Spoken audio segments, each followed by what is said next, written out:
All right, welcome to episode 36 of the Inside Real Estate Podcast. I'm Brian Castro, your host, and today we have on. Do you actually tell people your initial when you say your name? When I say Lauren House? Do you just say Lauren House, or do you say Lauren M. House? Oh, good question. I do not say Lauren M. House. I just say Lauren House. Perfect. You're so funny. in case you haven't figured it out, today we have on Lauren House. She is a real estate agent, podcaster, and she seems pretty cool. I guess we'll find out during the podcast. All right. So I've been super excited to have you on. You're actually our second. The first one was kind of a little didn't go so well, but our first virtual podcast. Not the person was great. The setup was kind of mess. Thank you for clearing that up. I was like, wow, did you just rat them out?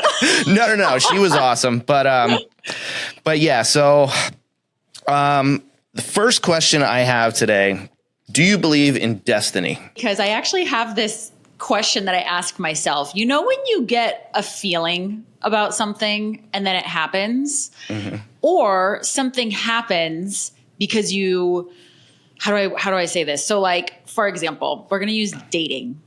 So I have a very specific type. I like tall, white, skinny guys. That's what I like. So my question to myself was, am I attracted to that because that's what I'm supposed to end up with? Or do I want it so much that I ended up with it? Okay. Does that make sense? It does. So are you really in control? I don't know. Yes, I believe in destiny. Okay.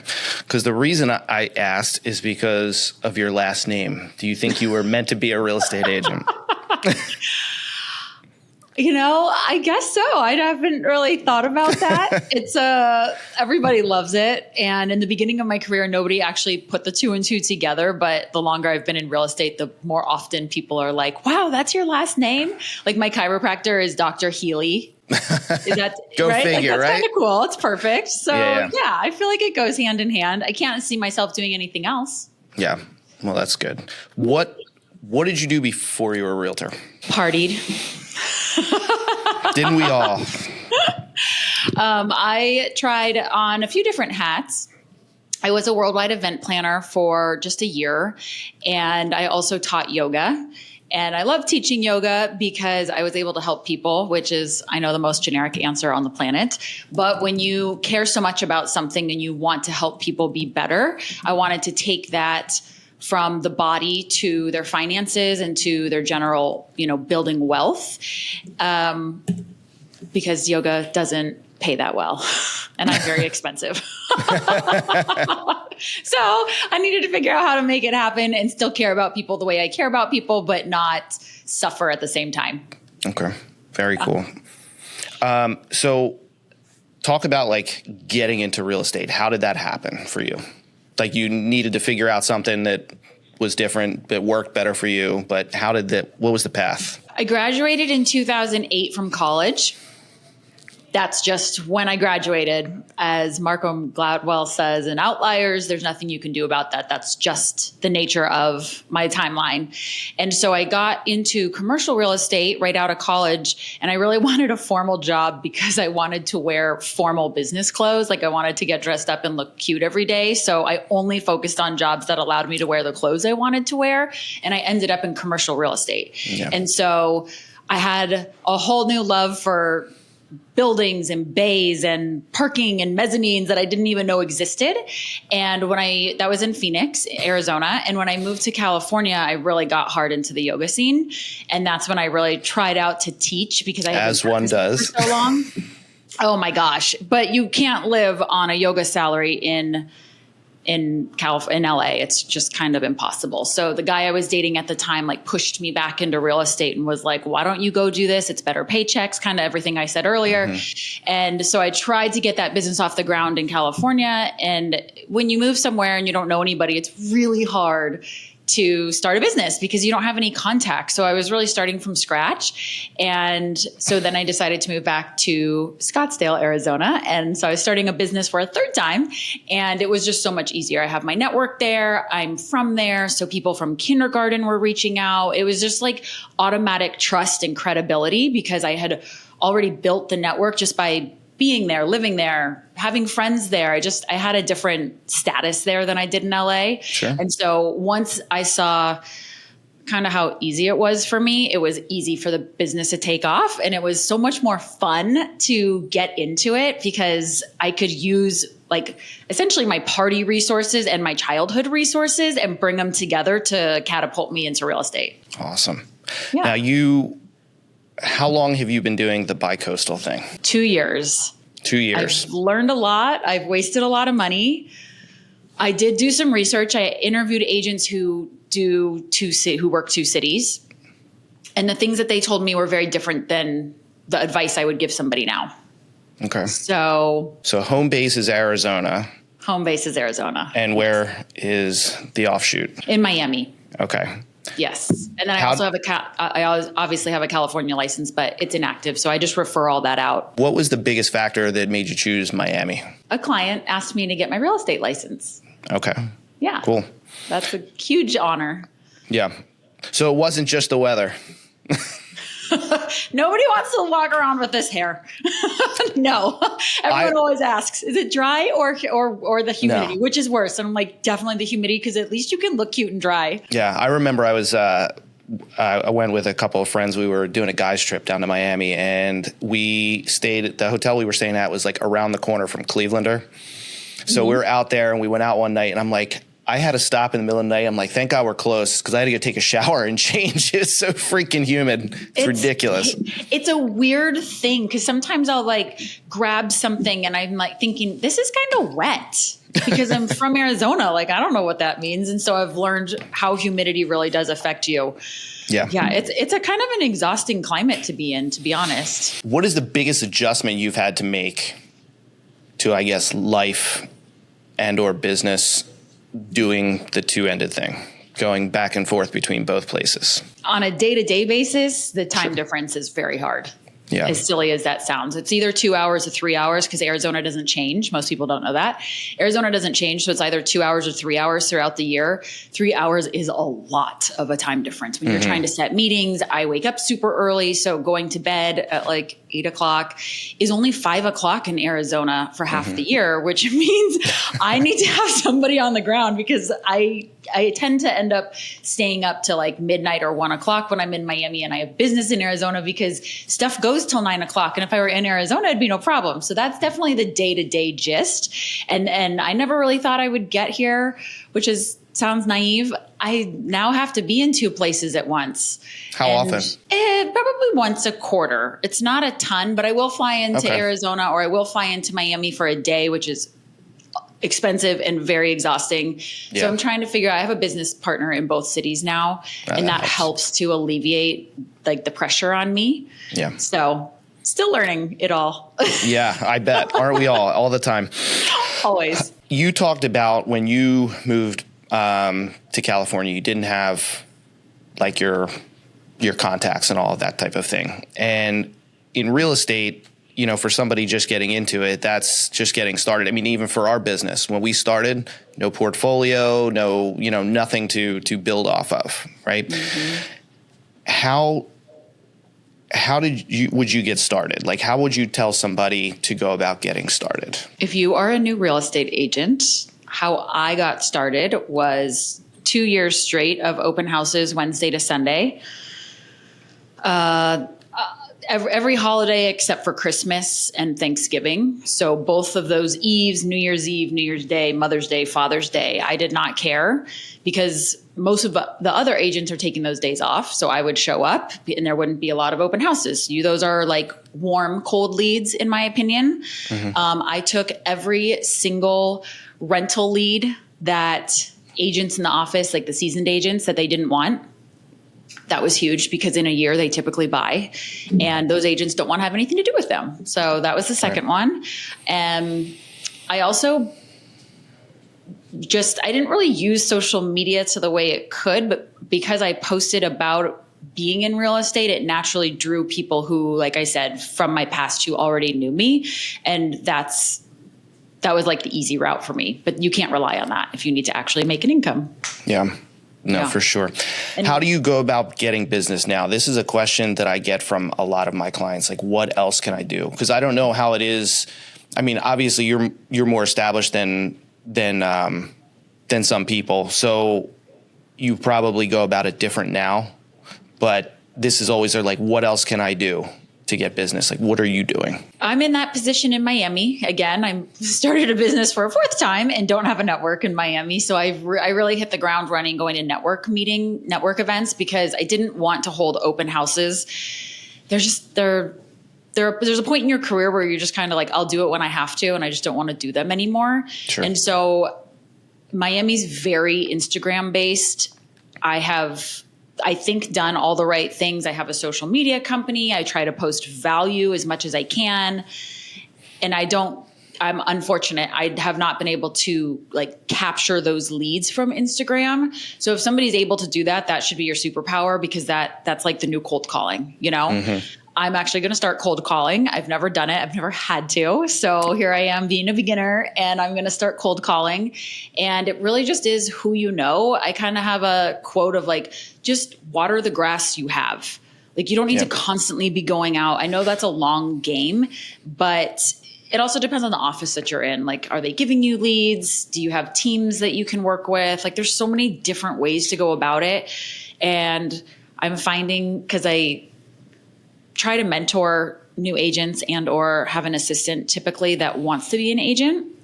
Mm-hmm. And I will say the appeal of social media has completely crushed the work ethic. Like, it almost just doesn't exist. I don't know what your experience is with that, but I keep finding that people, they want the end result and think that it happens overnight, or it's easier. And when you sit and see how timid they are and how uninterested they are in working hard and showing up put together, I'm confused. How do you think you're going to get anywhere if you don't put time, effort, and practice, preparation, knowledge? Like, you have to have experience, or else nobody's going to want to work with you.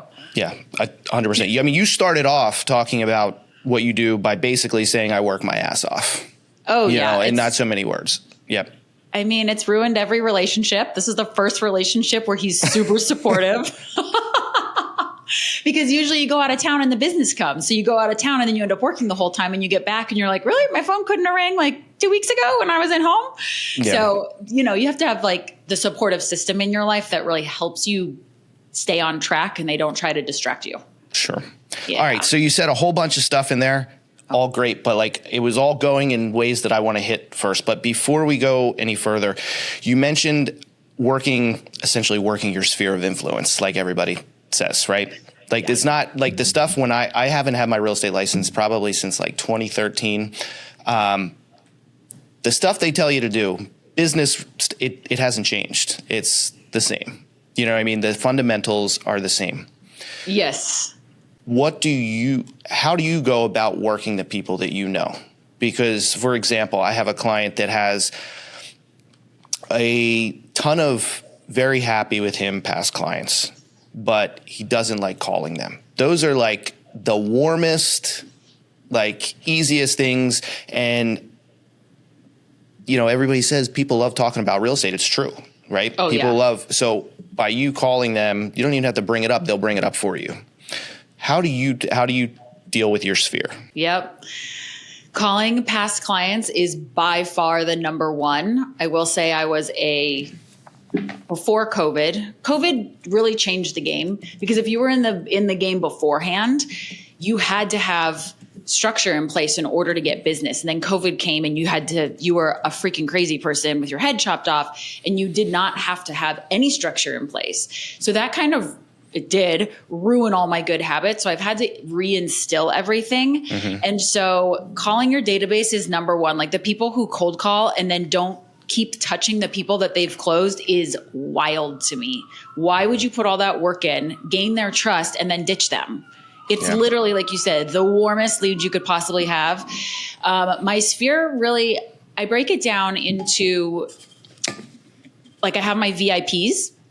My VIPs are people who either spend a lot of money with me or have a lot of repeat business with me, or are out there working for me, and they love me, trust me, and want to always give my name out when somebody needs something, that those are my warriors. So I have those people. I make sure I see them. I make sure I talk to them. Listen, this is a very genuine relationship that I've established. It's not just, okay, you can bring me business, dollars in my eyes, I'm going to stay in touch with you. It's got to be a genuine relationship, because you want to make sure that they know you care about them as a person. And it's not just like your gateway to a paycheck. Yeah. No, for sure. Yeah. I think that's the thing. People, you don't want to be salesy. I hate being sold.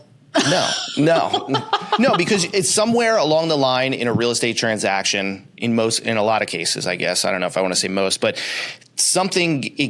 either emotion gets involved or something. Like, I feel like people through the transaction get closer. Absolutely. You're married. You are 100% married. And I always tell people, I'm like, all right, you ready to get married? Like, I make it a joke, because they move on with their life. I don't want to say they used you, but they needed you to get something done, a big significant milestone in their life. They needed you to check that box. So once they move into the house, or once they've sold the house, they kind of like forget about you. They don't really care anymore. And I always feel like a void, because you do become close with those people. So that's out of just like, hi, I miss you a little bit. Like, that's why I end up calling people, just to see how they're doing. Like, I put calendar reminders in. So it's 1 month, 3 months, 6 months, 9 months, 1 year reminders. And I call them or I text them, depending on the relationship. And I find out how they're doing. How's the house? Do you have any questions? What do you need? And that's part of the follow-up system. So then it's not just like random calls and then you're playing back and forth. You're very business oriented. So I'm sure you understand that. Like, I like to set it on my terms so that I can make sure I talk to them, but it's like when I have time. And almost every person is like, I cannot believe that I still hear from you. I cannot believe that you still talk to me. And then they come back to me, even those who don't answer my calls or respond to my text messages, they still come back to me in the future. Hey, do you have a referral for this? Hey, I sent you to a friend. So it's like, it might just be like me, blue, blue, blue, blue, blue, blue, blue in a text message. And then a year later, they pop in. So you never know. Yeah, it's one of the easiest things. And I think, it's just, especially right now, it's like, it's crazy, because that's some of the legwork that just goes along with being successful in this business. And you're right, people, whether it was COVID or just they had built themselves to a place where they thought they were above all of that stuff. And now the market changed, it's getting tough for people, and they don't want to get back to basics. And it's holding them back, and it's like, it's so easy. It's so easy. Now the cold calls, on the other hand, is another story, but I still do it. I was thinking of documenting that journey just to see, because I have no idea how it's going to work or how I'm going to feel. I can already feel myself kind of pushing it off. But at the same time, I was like, if I just like make a spoof out of it and I record myself and I put myself out there, I think it will be pretty fun to watch, and I'll be able to see how much I've improved. So it's kind of a dual For sure. purpose. Goes along with having some thick skin. Yeah, it really does. You have to have it in real estate. Definitely. All right. So you're a yoga person? Do you still do yoga? No, I switched. Okay. Yeah, I feel like I had the best time, best teachers, best pupils, everything when I was in LA, and no one quite teaches yoga the way they teach it in LA. And so I kind of quit and came away from it. I just do have 45 now. How important is fitness for you in life and business? Yeah, it's super important. It is a part of my day. And that's why I like a 45, because it's only 45 minutes. So instead of taking an hour and a half with drive time and this and that, it's kind of like an hour 15. It only saves 15 minutes, I know, but like mentally, I just feel like I'm ahead of the day if I can do that. But yeah, it is 100% super important. It's just part of like the self-respect, diligence, discipline. You feel good. Is it every day for you? Right. I do it in the morning so that it's over with. Yeah. I've never been a super morning person. And in the last few years, I've kind of transitioned myself and then I got off track because, sometimes, you have to get up super early to pull it off in the morning, or at least for me. And then a couple late nights and it screws it all up. And then it was such a fight to get it back to to that schedule. So one of my New Year's resolutions, I guess you could say, wasn't to go to the gym. It was to get back in the morning. So far so good this year. But so what's your schedule like? I'm curious, how did you switch, or was it a choice to switch from a night person to a morning person? And how did you do it? I think it was more looking for ways to buy more time. Yeah. For work. You know what I mean? And it's easier to blow off the gym in the evening. And yeah, it's just to have that uninterrupted time. If I do it in I can work till whatever time I have to work, if I got it out of the way early. So yeah. Yeah. I mean, you can so I wake up at 4, and I got to say, like, waking up at 4 is, for myself, it's my happy time. It's bliss. I can go to the gym. I can order from Amazon. I can work on my podcast. I can tie up loose ends, like, because it's uninterrupted time. It works best as a single person, and it works best if you're a single person with no social life. Yes. I don't want to say it's not feasible, because I know it is. And I do not care if people give me shit for getting up early or not staying out. That does not bother me at all. In fact, I feel like it's a praise secretly, because they're kind of a little jealous that, like, well, What are you doing? Everybody's so curious. What are you doing at 4 a.m? Yeah. But it's not feasible, because people don't want to go to dinner with you at 4 o'clock because I need to get in bed at 7:30. So it kind of screws up your social life. And part of being in real estate, part of building those connections is going to dinner. Most people want to go to dinner, not even at 6, but mainly at 7, 7:30, 8 o'clock. And it doesn't work for me. So it's kind of switched to, hey, you want to get a coffee? You want to go for a walk? What about lunch? And people are less inclined to agree to those meetings, I will say. Yeah, no, for sure. Yeah. Let's talk about, before we get off that. So what else do you do health-wise between the gym, any like supplements you take, anything cool that you're into? Oh, what a funny question. I drink a gallon of water a day. How do you pull that off? I drink 1.5 liters pretty much before I go to the gym. Okay. So I have the 1.5 liters water bottle from Trader Joe's, and I drink the first half plain, and then I drink the second half with Glossy, which is, I also kind of promote that. And it's got hyaluronic acid, magnesium, vitamin C, collagen. It has like all these great things. And as much as I promote it, because if I don't drink it, I don't feel well, which is very strange. I've never had that feeling before. Yeah. So I have that 1.5 liters in before I go to the gym. So it makes the rest of the day super easy. Yeah. And I don't have to worry as much, because it's already like more than halfway there. Yeah. And then I have Kachava protein. I have 2 protein shakes a day, and sleep. Does that stuff taste good? It does. It's very expensive in my opinion. I think it's like $65 for auto ship. But it's pretty good. They actually just changed their recipe, so I'm not feeling it at the moment. But for years, it was very good. I saw your Glossy thing. That's why I asked. Oh, yeah. I know. I kind of stopped promoting it again. It like goes back to being salesy. Like, I don't like the salesy stuff, but I do believe in it, because as much as I would love to like get rid of that payment every month, I actually, like, my body just doesn't feel satisfied without it. It's interesting. Yeah.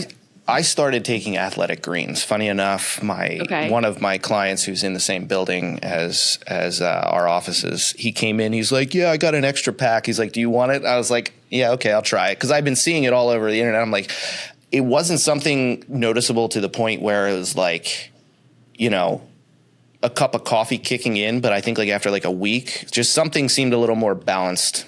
So then I was like, this feels good. So I'm going to get on the train. Yeah.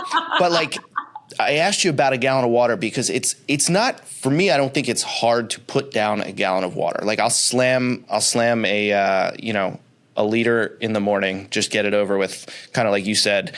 And then, but it's almost like at a certain point through the gallon, you're not thirsty anymore. So it's kind of easy to forget to keep drinking. Correct. And I guess if you have something that tastes good, why not? That's why I put the Glossy in there, because it tastes, it's like a lemonade flavor. So it just kind of breaks up the monotony of water.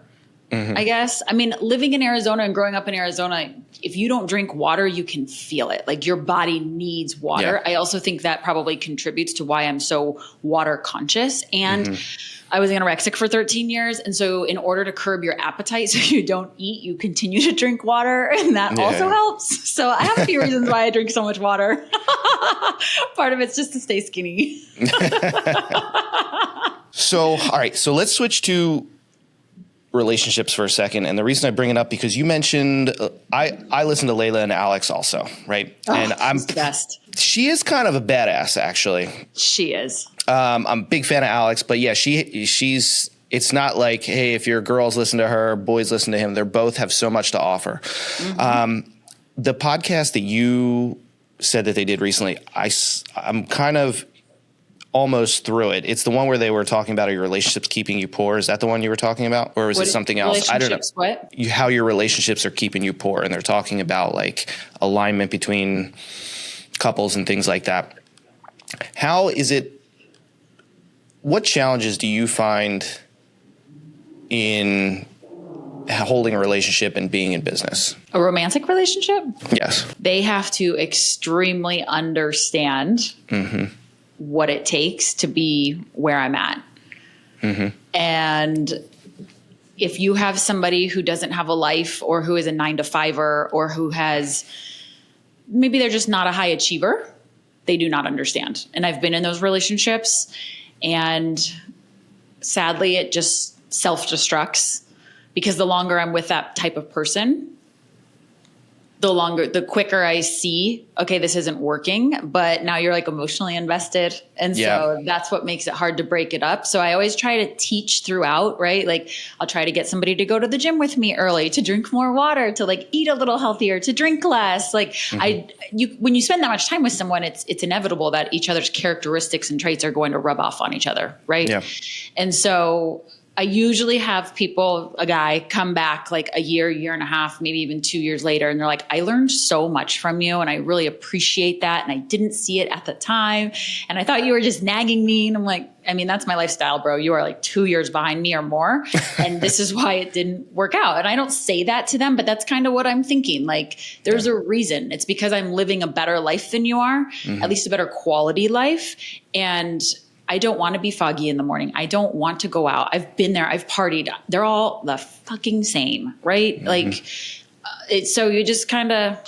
I've run into the same thing. That's why. Have you? Tell me. Okay. I want to hear what you have. Yeah. So I dated a real estate agent. Ooh, how did that go? Wait, when you both had a real estate license or just her? No. After, just her at that point. So like, I mean, there's a lot of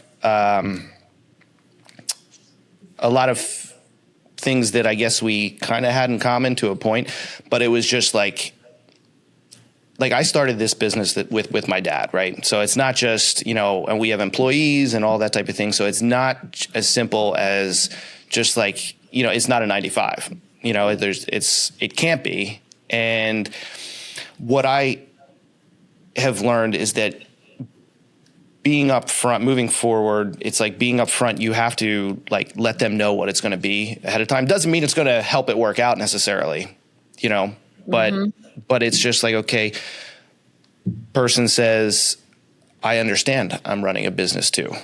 But then on a Wednesday, they're, as a lot of realtors do, like goes into a lot of agents not running a business. They're just selling houses. They're transactional, which is totally different. Yeah. And then it's like, sometimes it's like, okay, well, I need to be in a half decent physical shape to be able to do what I do. So if I'm having a really busy week at work, I still have to make time for the gym. And it's like, okay, well, I haven't seen you. Okay, well, why don't we, during the week or until things slow down, why don't we spend time at the gym together? That type of thing. And it's just not, it was learning experience, I guess you could say. Like I've had levels of it, but the one I'm referring to was just very much, you had to see, I know what to do next, or at least how I'm going to approach it next, because I put way too much into this to give it up for somebody who's not happy or not willing to take the ride. And that's kind of how I put it. you know? Well, since you're not a 9-to-5er, your job, you have a business partner, you have employees, you're a leader, you have to show up not only for yourself, but for a variety of other people. And when you're in real estate, yeah, you might have a team, but even if you're like, I'm a lone wolf, I usually work by myself. I have my assistant and that's kind of it. But you have to be a self-starter.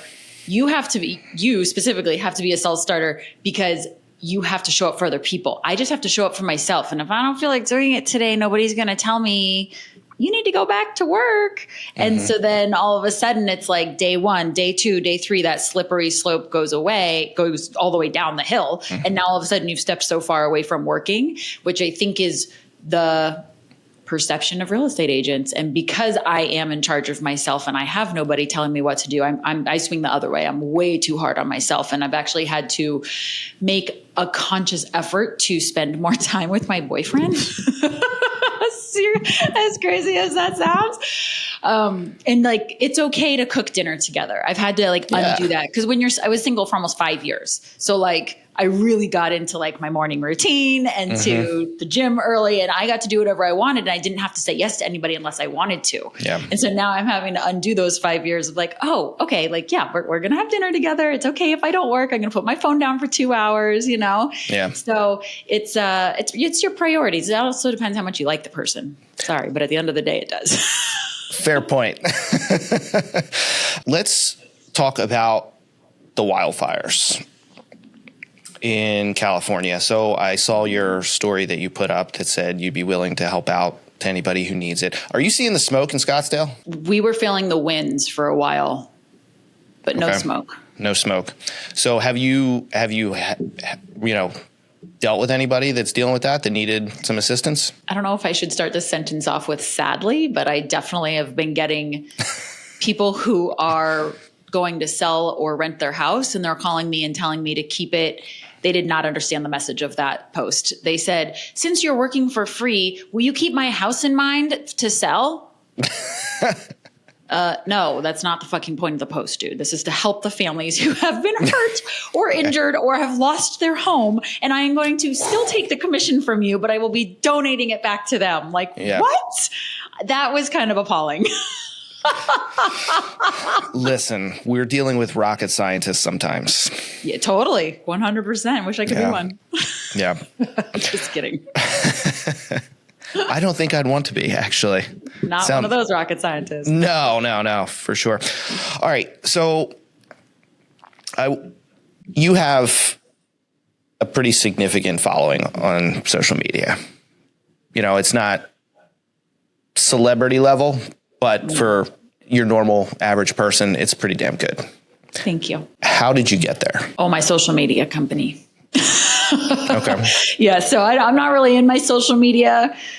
They have a whole strategy and they help significantly. They edit all my videos, and they'll give me some feedback. Like, I loved this one. I didn't like this one. So they kind of help me curate the content, and then whatever their strategy is for my profile.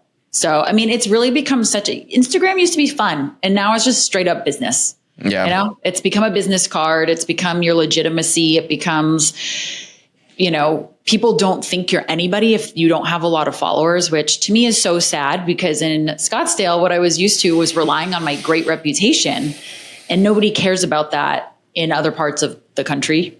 They just want to know how many followers you have. So I've had to really work on that. And I've had to change my strategy of the content that I put out. And I used to I call them hot girl photos. I used to just put out hot girl photos with like a quote, or, just be basic on Instagram. And now I really sit down.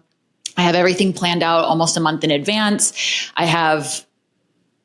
I just try to take the questions. This is the secret. I take the questions my clients ask me and I turn them into a post, and then I refurbish them 2 or 3 times so that I can get multiple pieces of content out of it. So one might be a carousel, one might be a video, one might be a post.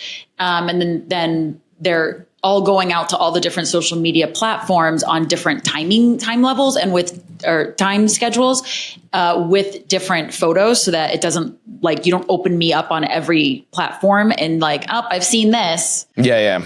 That's my secret. Totally. That's one of the smartest things I've ever heard. Taking your clients' questions. I tell people that all the time. They never do it. Never do it. It's crazy. So let me ask you this. So how long has it been since you started taking social media seriously? Oh, not long. Maybe when I got to Miami, probably 2 years. 2 years. Yeah. And what was your follower count ballpark before that? 6,000 when I started.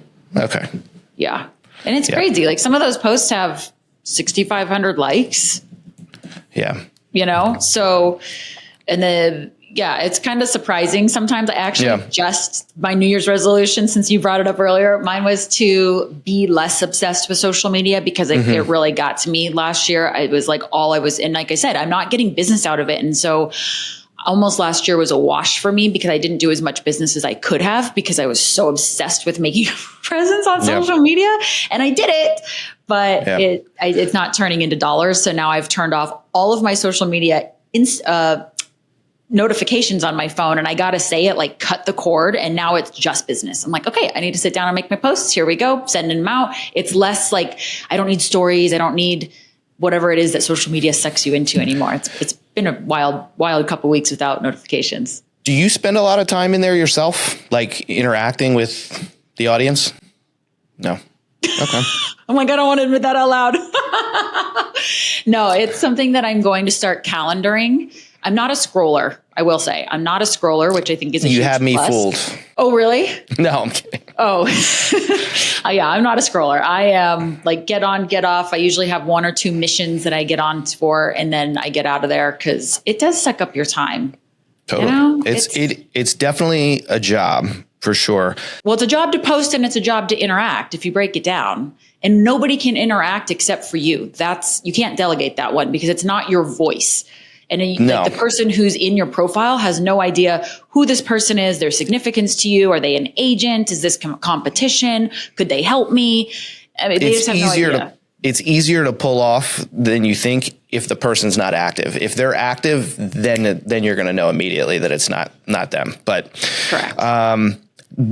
So how much time are you putting into this? Is it just like, hey, the social media company says, hey, we need A, B, C, D, E, and that's what you give them? Or how much like effort are you putting into it? I mean, it's hours and hours a week because I sit down. This is the process. I sit down, I write out all the captions.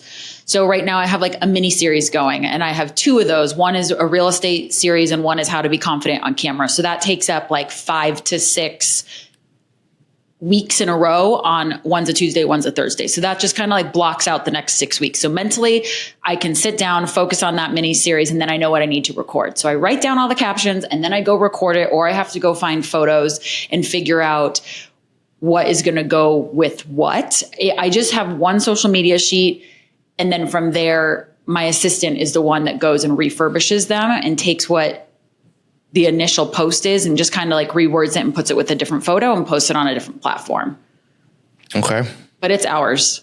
Because sometimes I'm like, what do I feel like writing about? I don't know.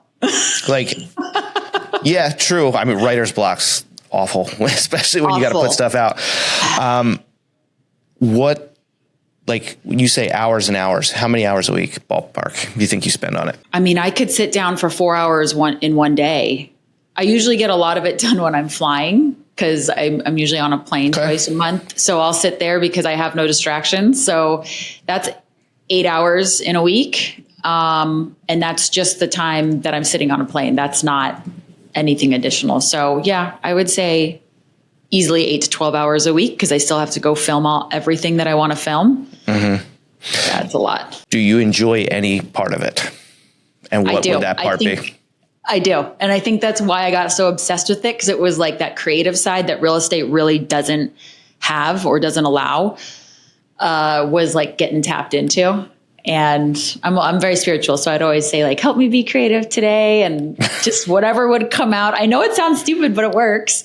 And everybody in real estate does the same thing. They just go show fancy houses. And I try not to be basic or average. I really wanted to do something different. So that's why I'm taking my clients' questions and putting them out there, because these are questions that everybody else has. Right. It might not be sexy, but they're informative. People are trying to figure out what the hell to talk about. It's like, these are real world instances of things people want answers to. But you become desensitized to it. Yeah.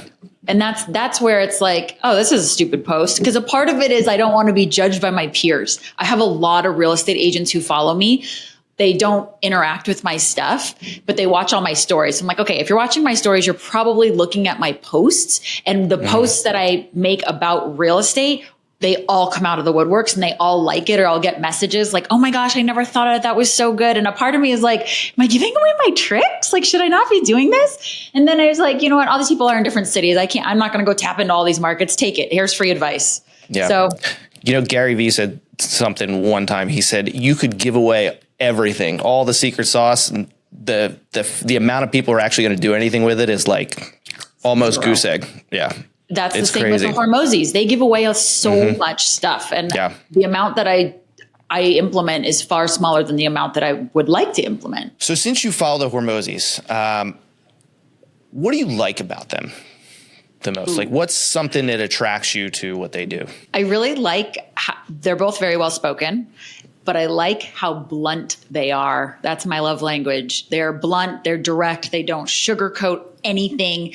They say it how it is. They say it respectfully, but they say it how it is. And you know that they're about to say it because one of them will say, I hope this doesn't offend you, or I'm sorry if this does offend you. And I just smile. I'm like, oh my gosh, what's coming next? Because it's the truth. They're telling the truth about business typically. And people are so soft these days that you have to like preface it with, I hope I don't offend you, but it's the truth. And Layla is very well spoken, like I said, but she knows how to break things down and just has such a way with words and the way she explains things. And she really gives her real life experience, which helps me understand it's okay to be who I am. It's like sometimes through listening to her podcast, I now have permission to have the high standards I want to have. Yeah. And it's just, I don't see that. I don't see my style in anybody else. And so to have somebody who's out there who can speak to it is like, okay, I'm not a freak. I'm allowed to have high standards. I'm allowed to operate this way. I'm allowed to think this way, feel this way. It's like she gives me permission. That's what I like about her. Yeah. Out of the two of them, Alex's stuff's great. He's very philosophical, but I find Layla to be more entertaining too. I like her short clips are actually pretty good. There's this one that she has. I think I saw it on Instagram, and she's talking about like somebody who leading a team, and she's like she used to work making cookies for this one lady, and the lady came in and said that cookies are dry or this or whatever, and she's like, in a nutshell, she's like, well, maybe it's not me. Maybe your fucking directions suck. And it just, but the way she said it's just, I laughed pretty much out loud. And, but she was right. Like, so I don't know. I find her more entertaining than him, but I listen to both of them. Who do you gravitate towards? It sounds like you gravitate to him. Not necessarily. I think honestly, most of his stuff that I see is, do you know who Chris Williamson is? So he does these very cinematic looking podcast, but he has on everybody from business to, everything. But some of Hormozis' best stuff is when he's on his podcast. So all those clips, but he's really good. Do you know who Brandon Dawson and Natalie Dawson are?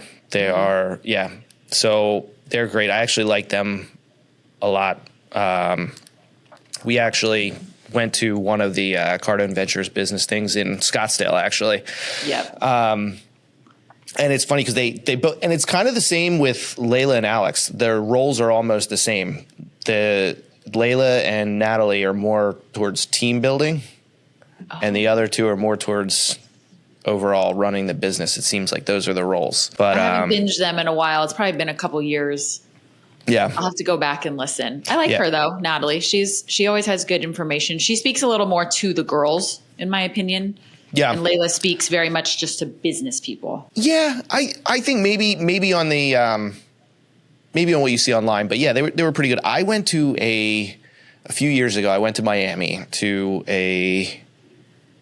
one of the Grant Cardone business things, one of the 10X business boot camps. Yeah. And I did not come back the same person. it was worth it? I want to know. 100%. Like, there's a lot of those things that are out there that are just like, let's take your money. We give you a rah-rah session and that's kind of it. But when they bombard the shit out of you with their salespeople. When you go there, a turnoff. But I didn't take it that way. I think a lot of people look at it that way. I took it as everything that they were telling you on stage, you were seeing it live in action, working on you. And it's like, if I was ready to blow a lot of money, I probably would have done it. I actually enjoyed watching it happen. That team that they have together is so well oiled. It's impressive. And just the energy of all of those people, like not the people that went to get pumped up, the people that are just on that team, the way they operate is crazy. I'm like, you have to be. I want that. Yeah, I know. I want that too. And like I said earlier, it's really hard to find hardworking people who want to be a part of something. Mm-hmm. Do you find that when you're 100%? Hiring?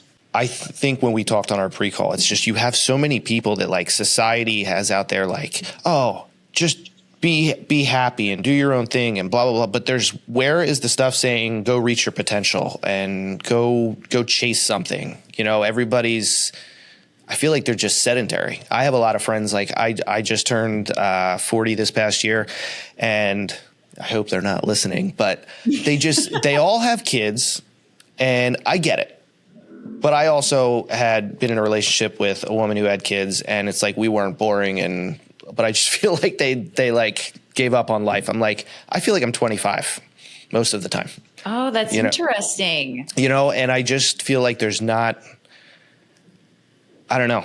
I just feel like there's not people chasing things as much out there as you'd like. If they're out there, those people, they're hard to find though. They are hard to find. I think because they put their head down and they work. They're kind of off the grid. They don't need all the validation. They don't feel like they need to be seen, and they're kind of doing things behind the scenes. And I think about those people. I'm like, do I want to go make a lot of money and be in front of everyone, or do I want to make a lot of money and just stay behind the camera? Like, I don't really care, but social media is such a big part of life now. Like, you can't avoid it.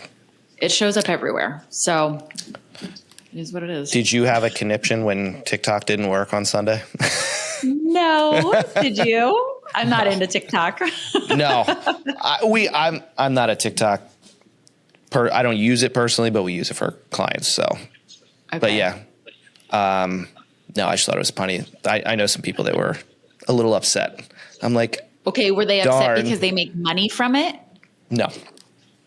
Okay, they were up. Then. I don't think most people. I don't think most people I know. They want to make money from it, but yeah, they're on there too much. So that also, so you were also saying you're not pulling the dollars out of it so much, but everybody wants the instant gratification, and they want, they do. I mean, that's essentially what it is, but it's not easy, and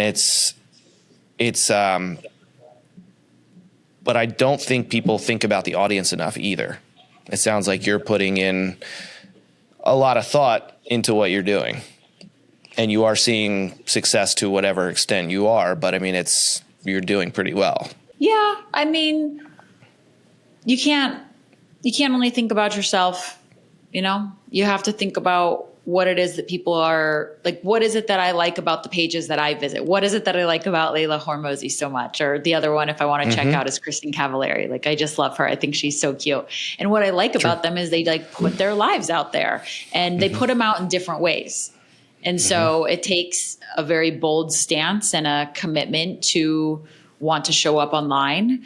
And I think it takes a while to find your voice and what you stand for and what you're comfortable with. And as a real estate agent, because the whole entire world and the entire public could be a potential client, I actually wanted to make this post about how funny it is. Like, if I say I'm out of town, then I'm not working enough. If I post about politics, then I'm going to offend the other side. Like, there's no right way to post properly, because all you're going to do is piss someone off, and then you lose the client. So it's like you kind of have to stay in your own lane. But I don't really want to do that. I want to post what I want to post. And I'm getting more comfortable with that because I just don't care anymore. Yeah. No, that's, I can't look at a TV commercial like the same way as the normal person.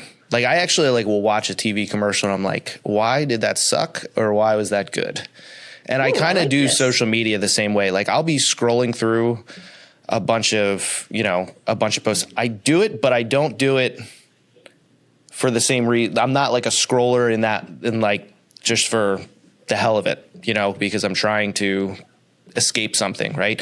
So I'm in there. Sometimes if I know that I want to, like if we're working with a specific client and like they're looking for this type of, this is what their angle is, I will go find people and like a bunch of their shit because I know it's going to trigger the algorithms to send me more of it so that I can kind of immerse myself in what they're trying to do. And then like I'll save posts and like they're random. Sometimes they won't even have anything to do with the individual, but I'm looking at like, why is that post good? Hey, can I twist this into something that works for this over here? And yes, but I'm always looking, it's like, okay, if I liked it or like this grabbed my attention, what was it? And I think that's how I kind of approach it as opposed to trying to figure out like, hey, yeah, I mean, it's always nice when you get a post that does well, you're like, yeah, I did something right there. But to just like have that, if it's an ego thing for you, it's not going to work because you're going to only be making stuff for yourself. Right. I look at posting actually as trial and error. So I look and see like what did well, what didn't do well. Is it usually it's just a picture of me does better than a picture with friends or family. And then I'm thinking like, okay, was it the content? Is it the hashtags? It's hard. You don't really know what it is that drove that particular post. Maybe it was just your algorithm, like you said, like it just just spit it out at the right time to all the right people and they all happen to like it. I usually don't post on the weekends, but I'm trying that out. I've been trying just 2 months. I've been trying it, and Saturday posts all of a sudden are getting a lot. I used to post on Saturdays back in the day years ago and I would get nothing. So I stopped posting on Saturdays and now they're doing well again. So I'm like, okay, I guess I'll keep it up with Saturdays at 4:00 and see how that goes. Who knows? Yeah. I don't know what it is or what it does, but I don't think we'll ever truly know, to be honest. No, always changing. All right, let's shift gears into this next topic. So where do hot girls go to school? Well, I'd like to say it's a classy, elegant school with a little bit of hard knock in there. They come to my podcast called The Hot Girls School, and it is all about teaching women how to be confident, how to show up confidently. It's pretty much like healing the wounds so that you feel good in your skin when you are out in the world. I feel like there's a lot of sad people out there, a lot of broken people out there, and they just keep living in the same cage that they put themselves in. It's this rat race on the hamster wheel going nowhere. And the only person who's in charge of making you feel better is you. So we try to bring as much value as we can. And we call it the Hot Girl School on purpose. We know it's very controversial. And it's not, it is very controversial. We got a lot of pushback. Is it? Is it actually? To the people who know, love, and care about us, I have a business partner. Everyone was like, why would you do that to yourselves? And it's, the reason is because A, people are going to remember it. B, as a sign, here's my spiritual side, the domain, the handles on every single social media platform, everything was available. But we want people to know that it's not about what you look like. That is a piece of it. Absolutely. You have to be comfortable with what you look like, going to the gym, eating healthy, getting enough sleep, feeling good. But really your confidence is your vibe. Like you're a dude. How many times have you seen like the hottest chick ever and then she opens her mouth and you're like, oh, on to the next. Awful. It's awful. It is a factor. It is so terrible. Like you can drink 12 tequila drinks straight and they're still not more interesting. And that's where it's like, okay, people need to understand that confidence is not what you look like, especially in Miami. Hope I'm not offending anyone who's not in my room.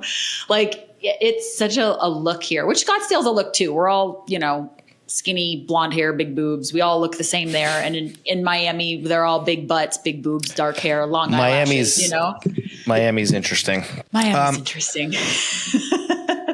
So who's your co-host and why did you guys start the podcast? Her name is Danielle McKinley. Oh, go ahead. No, I was just going to say, because it's like, yeah, that's great. I actually have been listening to a bunch of, checking it out. I think there's a lot of great stuff in there, but why did you want to do this? Thank you. So disclaimer, it's not for girls. It's for a person. It's just the hot girl school sounds good. So, it is an idea that I have had for probably since 2019. And I got out of a very toxic relationship. I had a lot of confidence and no issues in my life with confidence up until this very toxic relationship. And when I got out of it, I just was so broken and so destroyed that I had to rebuild it all. And through all of those phases in that journey of rebuilding, I was starting to notice how many other people were broken, because I was on a totally different wavelength, before this relationship and afterwards. And so when you start to notice that people might smile and they operate a certain way, it doesn't mean that they're happy. And when you've been in that bottom of the barrel, you can identify it very quickly. And so I just was looking for somebody to take this project on, because it's like a very heartfelt project for me. And she's a business person, and thank God I have her, because Danielle she scales businesses. So I got very lucky with that, but she has put her heart and soul into this just as much as I have. And we want to be able to put our best foot forward, because we want it to be a household name. We want people to think it's like the Sex in the City for relationships. We want to be the hot girl school for confidence. Like, is there an episode for that? Like, that's kind of how we want it to be. Very cool. I think there's a lot of need for what you guys are doing out there, because sometimes even if because your episodes aren't crazy long, but I think there's definitely things in there that, you don't have to take up 3 hours to watch it, and you can there is some value in there for sure. So a quote that you had from one of your episodes was, "Done is better than perfect." Can you expand on that? Done is better than perfect. This would definitely be about perfectionism. Both of us are perfectionists. And once I learned that, that's definitely in the realm of social media, because you just want to tweak and tweak and tweak and tweak. And then you go past tweaking and it's too weird. And then you have to go back and you spend all this time. It's like, if it's to a point where you like it, even 90%, 80%, just put it out and be done with it. Like, just move forward, because we can get wrapped up in all the details. And sometimes the scariest things that I've posted are the most well received. So it's scary, because you want to make sure it's the correct representation of you and your brand, but it's also could be because it's a little bit vulnerable, and the vulnerability is what really attracts people to you. Great. What's your favorite episode of the Hot Girl School? Mm-hmm. I really like how to treat your significant other. Be nice to the guys. Dude, it is wild. Or girls. Yeah, it is wild just to hear the inside of other people's relationships. And we're both in very happy, healthy relationships. And so we wanted to spread that. Very nice. We all tend to treat that person like shit. They get the worst side of us, and they shouldn't. They should get the best. Cool. All right. Just a couple more quick questions. Back to the whole real estate thing. If you were to give one piece of advice to a buyer in 2025, what would it be? One piece of advice. I'm like, what level do we want to give it out on? If you could only give a buyer one piece of advice. I know. Hey. I'm trying to think. The first one that came, I'm thinking first-time home buyer. I don't know why I'm going there. I don't have a lot of first-time home buyers, but just advice that people probably don't know is like, don't buy a house that's too small for you. You want to buy a house that's a little bit too big so you can grow into it. And I say that because this actually does apply to the people that I've helped downsize. So the opposite direction. People will go from giant, massive houses, and then they downsize and it's too small. And then they have to sell that and buy another house. It's the right size. So I guess it would be about sizing. Like, don't do anything too dramatic. Like, if you're in 10,000 square feet, you're going to die in 5,000 square feet. It's not going to be enough space. Maybe go down to 7,000 square feet. And if you're a first time home buyer in a 2-bedroom apartment, do you need 5 bedrooms? Just go to 3 bedrooms and see if you can do that. If you can find a great deal with 4 bedrooms, then go for that. But yeah, sizing is an interesting one, because people judge very quickly if a house is too big or too small, but you won't know till you live in it, unfortunately. Cool. When it's buyer advice, I always get a different answer. Seller advice, usually they're all somewhat in the same ballpark. Let's see if you're the same. What would you tell a seller this year? Wait, I want to know what everybody's buyer advice is. Well, they're just, yeah, I don't know. I mean, I have to pull those up, but yeah, I don't know. Buyers agents always seem to have like some different piece of advice, but sellers all seem to be within the same ballpark. So what would you tell a seller? I mean, it's always going to be about price, curb appeal, make sure how I describe it best is a seller that's just about to hit the market is new to the market. The buyers are very educated. They're seasoned. They've probably lost out on a few transactions, which means the seller coming in with their high price house, the buyers aren't even going to look at it. They might save it on Zillow, but they're not going to go look at it. If they do, they're not going to submit an offer because they know it's overpriced. So for me, I always tell my sellers, your first impression out of the gate between photos, which I make sure I go through and make sure that the house is looking good. We take care of everything up front, and its price. Otherwise, you're going to sit because buyers know too much and sellers are new to the game. They do know too much. Yeah. For an agent, not necessarily somebody getting into the business, to any agent, from your experience through things you've learned, what would be your best piece of advice to a fellow agent? Probably what I said earlier. Water the grass you have. You still need to go out and make new contacts. Don't get me wrong, but to do a deal and not call them after or to just forget about them and treat them like a transaction is literally a detriment to your business because you will not stay afloat. You're always going to have to go out and get new business instead of just cultivating what you have and then adding to it with new clients. That's the best way to grow your business, is to stay in front of the people that you've already worked with and that like you and want to work with you and become friends with them and get involved in their family. Go to coffee, see them. Don't just treat them like a transaction. I love that. Yeah. And our final question, we ask all of our guests this. Will you please send us off with a positive message to the world? Ooh, okay. I'll give you my 40th birthday. I also turned 40 last year.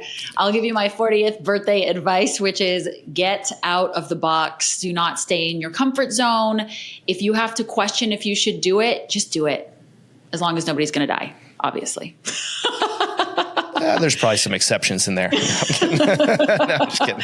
But just try new things. Get out of the box. Yep. Go against what feels good in the sense of like, this is the right route. Don't take the path of least resistance. Stretch yourself, grow, learn, put yourself in new situations so that you can constantly be better. That's amazing. You're kind of good at this. Which part is this? Oh, podcasting. Oh, thank you. Yes. I mean, after watching all of my videos, I am certainly learning a lot. So again, as you can tell, I like to grow. So I'm always trying to implement new things and seeing what I can do and just find a place that I like to watch myself on camera. Awesome. Thank you very much, Lauren. This was great. Thank you, Brian. This was so much fun. You're wonderful. Thank you. Awesome.